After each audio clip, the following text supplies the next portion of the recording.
This is America Daily, bringing you the best in truthful news updates and in-depth reports happening now.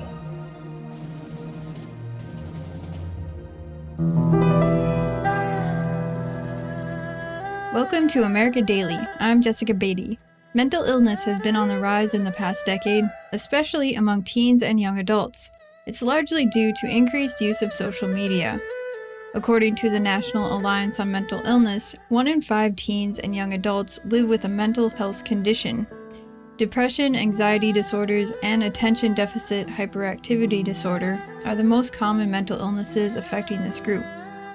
Treatment for mental illness varies from person to person, but typically involves psychotherapy and medication.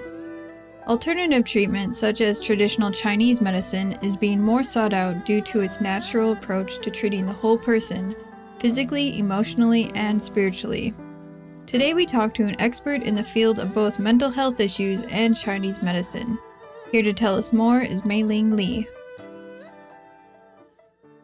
Dr. Jingduan Yang is a psychiatrist, neurologist, a physician for integrative medicine, and a fifth-generation practitioner of traditional Chinese medicine.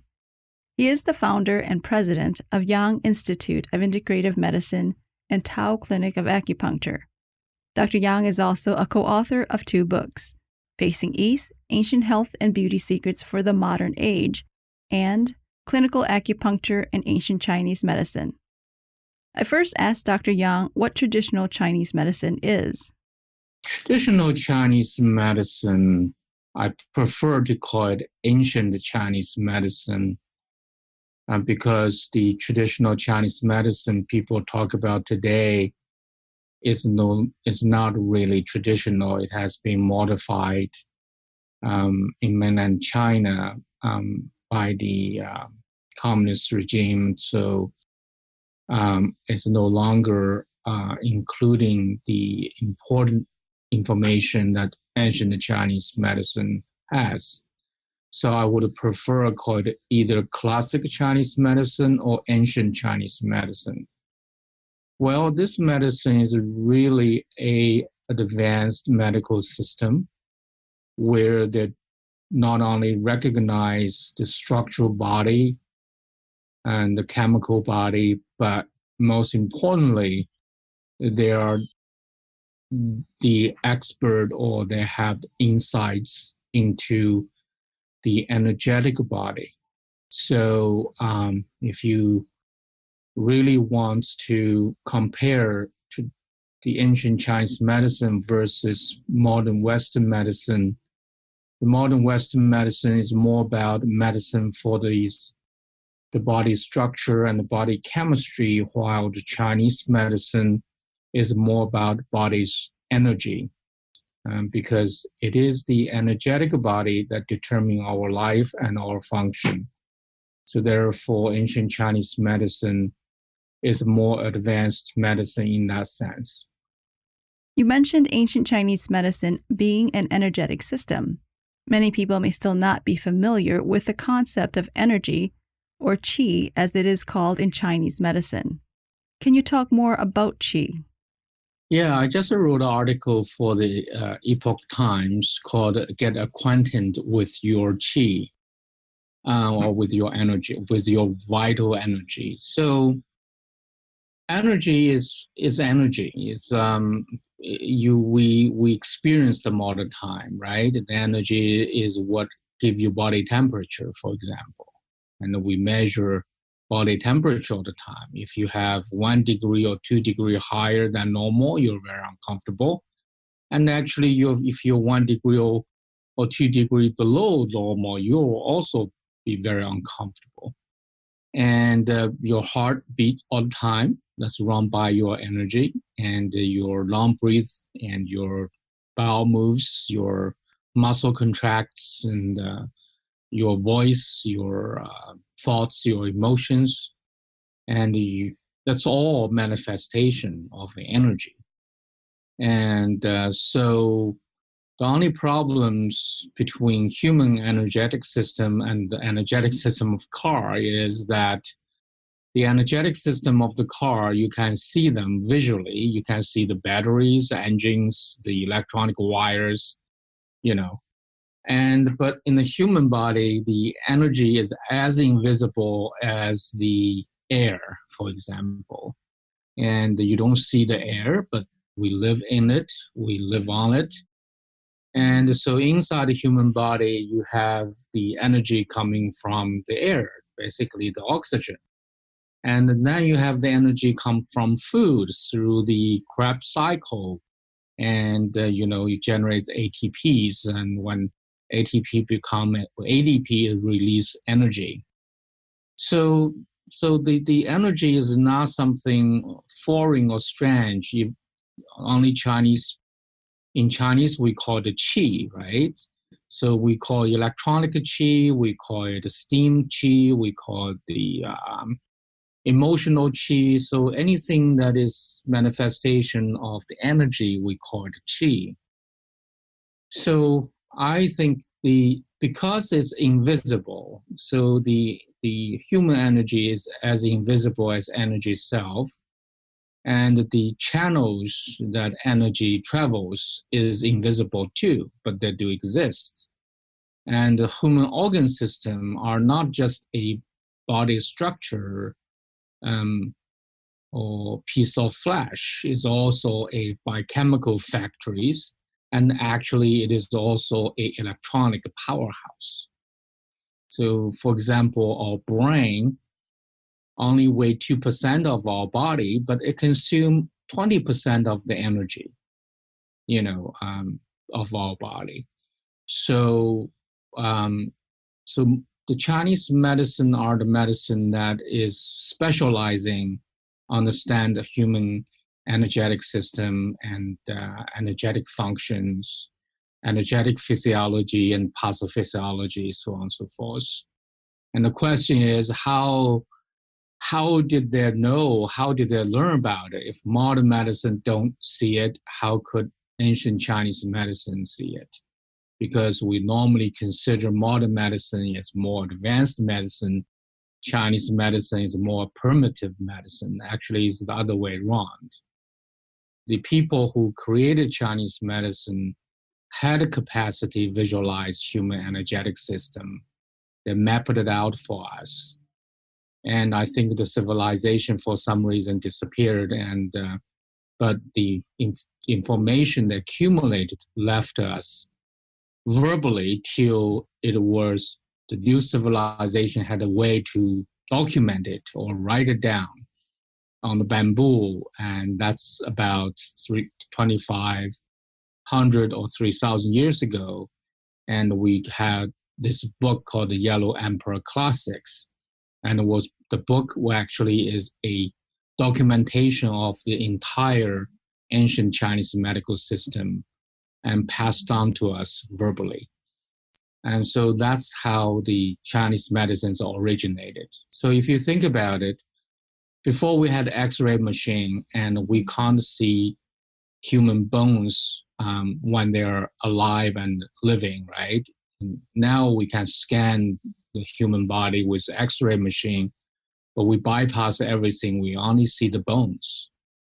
Now we have a CAT scan, only see the calciums. And now we have MRI, only see the water molecules. So imagine if one day we have a machine that can see everything, anything at quantum level, and we probably will be able to visualize the acupuncture points and the energy channels, the energy selves, and so on and so forth. So human being will be a entity of energy with lights, with color, and with movements. And that's when we will become to realize how powerful the energetic medicine is. That's fascinating what you just explained about qi. Being that it is an energetic medicine, how does ancient Chinese medicine look at mental illness? Since the ancient Chinese medicine is a medicine about human energy or energetic system, it doesn't differentiate mental or emotional disorder from the physical disorder, because At the energetic level, it drives both, or it determines both physical and mental functions. So in Chinese medicine, the organ system are responsible for both mental and physical function, or any dysfunction of given organ system can cause both mental and physical illnesses. So that's that. In this way, it is very different, because modern Western medicine try to separate mental illness from physical illness, and trying to isolate mental illness more a problem in the brain rather in the body. And in Chinese medicine, brain is a part of the body, and whatever going wrong in the brain is the result of what's going wrong in the body. So there are lots of difference. And also the Chinese medicine looking at emotional disorder is more or less an energetic disorder, versus modern Western medicine would consider it more as a biochemical problem. And what is the approach that Chinese medicine takes in treating mental illness? First of all, you have to evaluate a human being and to see if something wrong structurally with the patient. But mostly when people come to Chinese medicine, they're already done that. Second is you look at whether there was dietary problems and any lifestyle issues, and that can contribute some biochemical problems. And the third is, we have to evaluate the energetic status in every important organ system and in every energetic channels. And so you come up with a diagnosis of what energetic problem is involved and is happening, and what energetic channel is involved, and what organ system are involved, and what kind of energetic imbalance it has.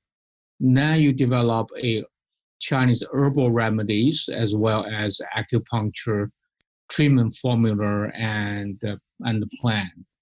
So it takes a systematic approach, it takes integrative approach, and to help people with mental and emotional problems.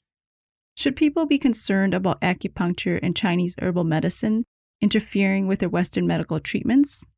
No, I don't think so. The Western medicine treatments basically dominated by two things. One is pharmaceutical products, which artificially interfere with body normal functions. Sometimes normal function was not normal, sometimes the clinical symptoms is a result of body's normal function, like having a fever. But anyway, long and short, even pharmaceutical products works, it is chemically foreign to the body.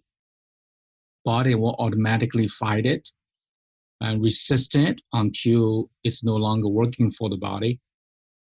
And also the pharmaceutical have a tendency to focus on very specific molecules and generating changes in that one molecules, which generates a systematic reaction, and we call them side effects. So the Chinese medicine always trying to treat underlying causes or root causes of problems. So when acupuncture and Chinese herbal medicine works, it make the pharmaceutical drugs maybe more efficient or effective. Sometimes people need less of them. Sometimes they make them unnecessary. So of course, that's some people wouldn't like that. The surgery, of course, is another big modern medical treatment, and surgery sometimes is life-saving, right? If you have broken, fractured bones, if you have ruptured arteries or appendix, and you need a surgery, that's for sure. But a lot of times surgery was used to remove the part of the body that gave people symptoms like pain. But to me, that is like a kill the messenger. Because sometimes when you have a pain somewhere, it's the body's way to seek help, and then you need to find what is causing the pain, and when you remove that, the pain will go away.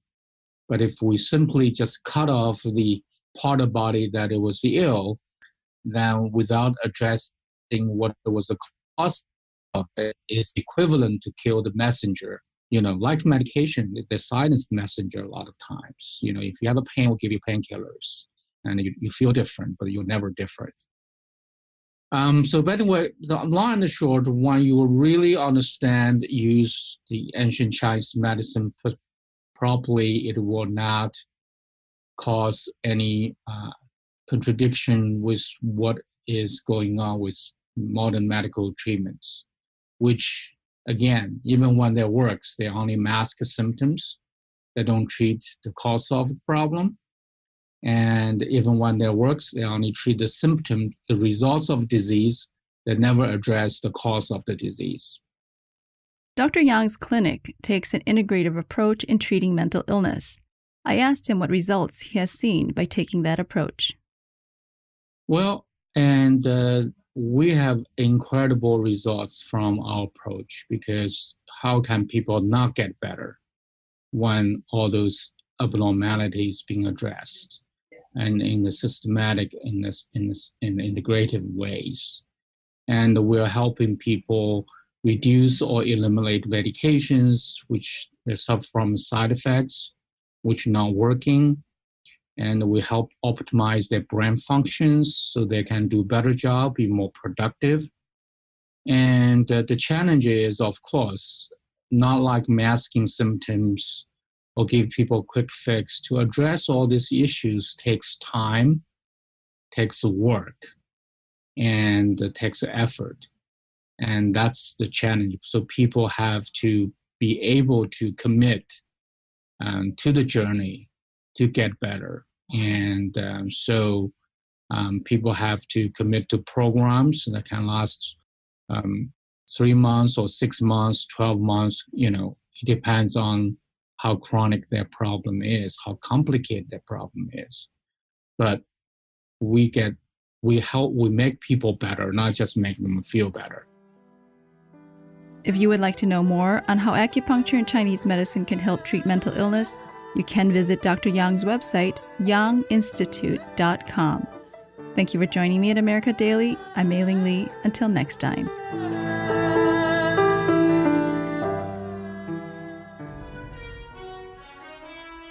This is America Daily, bringing you the best in truthful news updates and in-depth reports happening now.